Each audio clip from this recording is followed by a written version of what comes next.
Hey everyone, welcome to Our Small Footprint.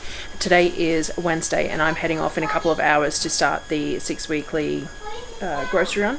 I have had an infected wisdom tooth, so I'm a little behind on a lot of the stuff that I'd really like to have gotten done by now, but I'm running through my inventory before I head off.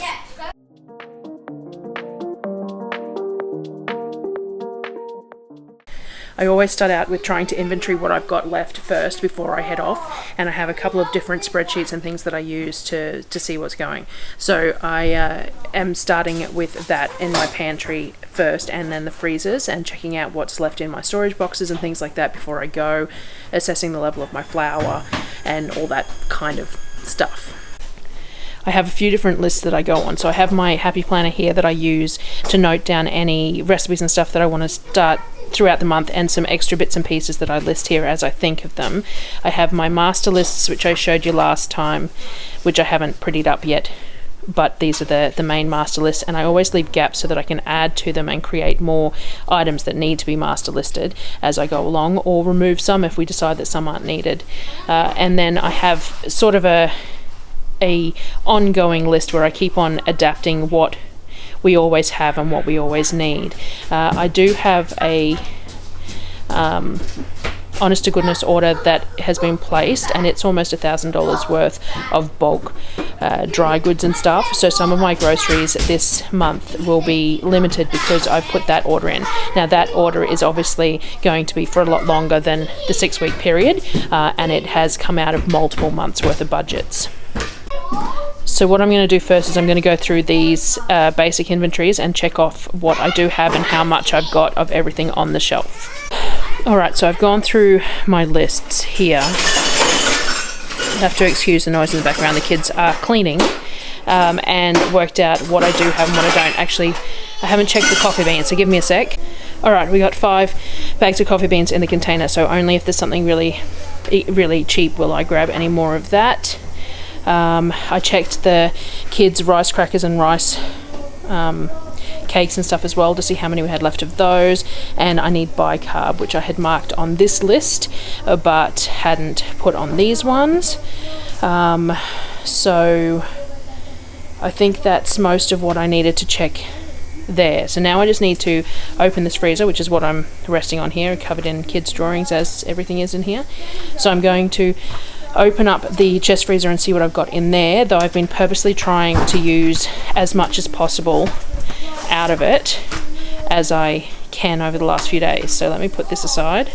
Alright, so this is the chest freezer. It's pretty empty at the moment on purpose. I've done that purposefully. So we've got a couple of serves of bolognese in here that were put in damp, so they've frozen together.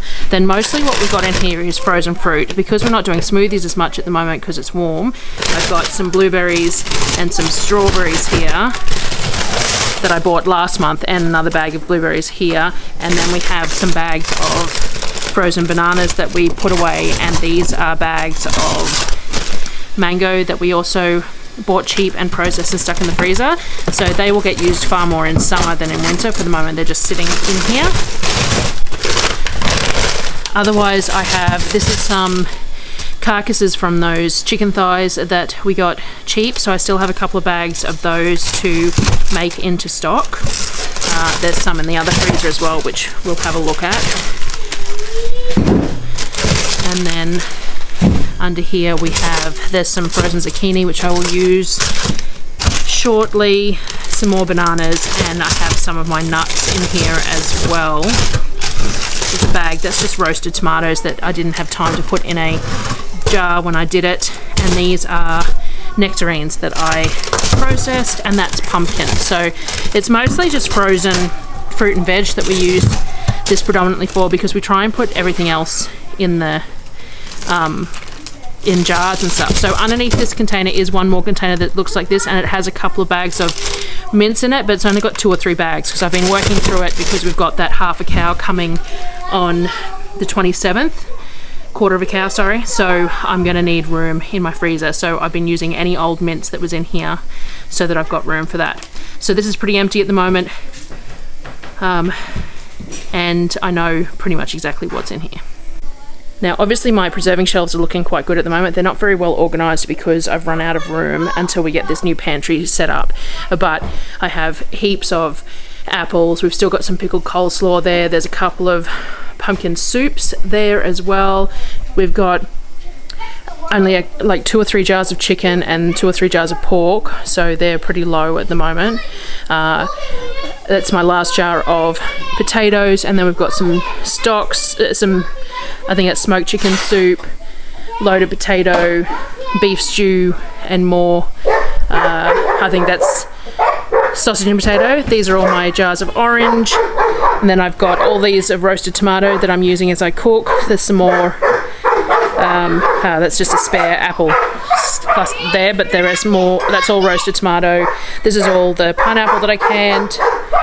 This is all the pineapple that I canned, and we've got all our salsas. This is the last of my caramelized onion jam, so I definitely need to do another batch of that.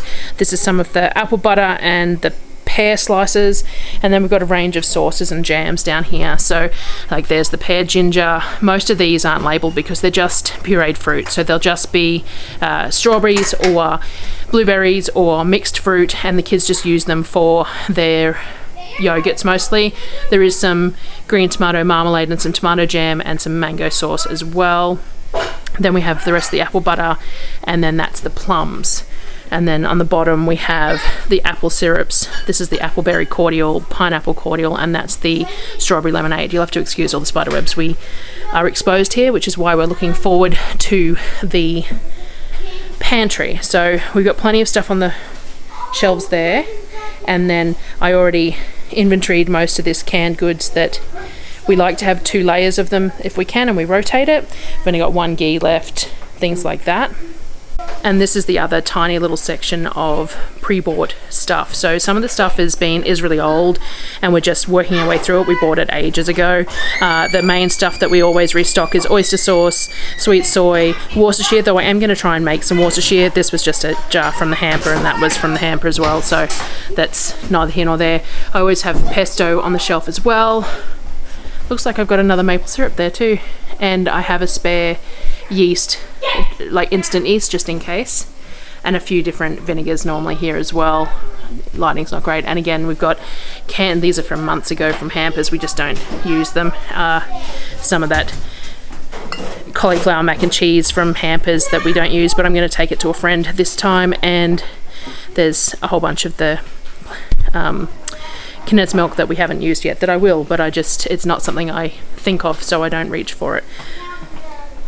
The other thing I check is all my food grade buckets with my flour and see how much flour I've got and how much space I've got to put more flour in. So I use these buckets here. Let me turn you around. As usual, everything is filthy on the outside here. That's why we're trying to build the enclosed pantry, because stuff just gets dirty because there's moisture and there's dirt. So I use these buckets here. These are from Bunnings, and they have a screw top lid. You just have to be careful if you live in an environment like I do, that you want to lift the lid away before you tip it, because otherwise you're going to end up with stuff in your flour and stuff. So you make sure that you don't tip that lid over what's in there. So I have a lot of these, and they are food grade, vermin proof, unless you've got something that's going to chew through them, moisture proof. So I haven't had any problems with these at all, and I have a variety of them. So I have like 2 plain flour, 2 or 3 baker's flour. I have one with sugar in it, one with cacao in it, one that has some miscellaneous bags, like it's got tapioca and potato starch and things like that are vacuum sealed in smaller quantities, are stored in that one as well. So I check all my buckets to see how much space I've got to be able to buy more flour, because I don't want to buy more than I can store, because then it'll get bug infested, and obviously we can't use our freezer because we just don't have room. The other freezer we have is this upright freezer, and it's not very well sorted, and I was going to empty it and redo it before I left, but I haven't had a chance, so I'll have to do it when I come back.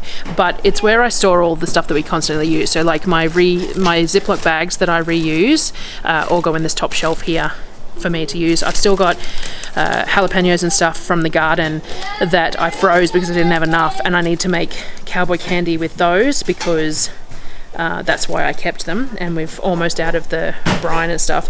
I also have the occasional, like there's some nuts in here that aren't in the other one for some reason. There's some chocolate chips and a couple of bags of my cheese. There's some lemon juice, things like that. We do have, that's my smoked garlic paste that's frozen into cubes. There's some garlic confit, and there's some zucchini butter, all the stuff that we would grab regularly. So most of what I check in here is just what I've got in the way of frozen vegetables or pastry. So I've got one packet of pastry sitting here. It's a couple of marinated chicken thighs that they can have while I'm gone, and there is no normal frozen veg, only these couscous ones that came with the hamper that the kids can try, but I'm not sure if they'll like. Other than that, it's lots of bits and pieces of stuff that we use every day, because I don't want to be opening the chest freezer more often than I have to, but it does need a clean out because there's obviously stuff stacked in here not very well, because there could be plenty more room. So that's basically what I do. I wander around my shelves, my buckets and my crates with all my stock, check my freezers and all that sort of thing. Then I have multiple different lists that I use depending on where I'm ordering from. So I've got that honest to goodness order, but I also have that quarter of a cow coming. So obviously I'm not going to purchase some of the things that are related to those because I've already got them coming. I've got half of my spice order, but not the other half. Once I've got the other half, I will share it with you. So I've got my bulk spices ordered as well, and that should be fine. So I will, that's my prep work. Normally I do it over a couple of days and I do it a bit more thoroughly than I have, but my tooth has thrown things out a little bit. I have had to take afternoon naps and painkillers and not sleeping well and things like that. So it's on the improve today. I can actually move my mouth around fine and that sort of thing. So that's good because I have to do a 4-hour drive now. So that's how I prep. So hopefully that helps you see where I'm coming from, where I'm starting the grocery preparation from, and then once I bring everything in, you can assess how the planning worked into the actual process of purchasing. I will try and bring you along for some of the groceries this month, but I do suck at doing it, so we'll see how I go. So thank you very much for joining me, and I will see you again in the next couple of days.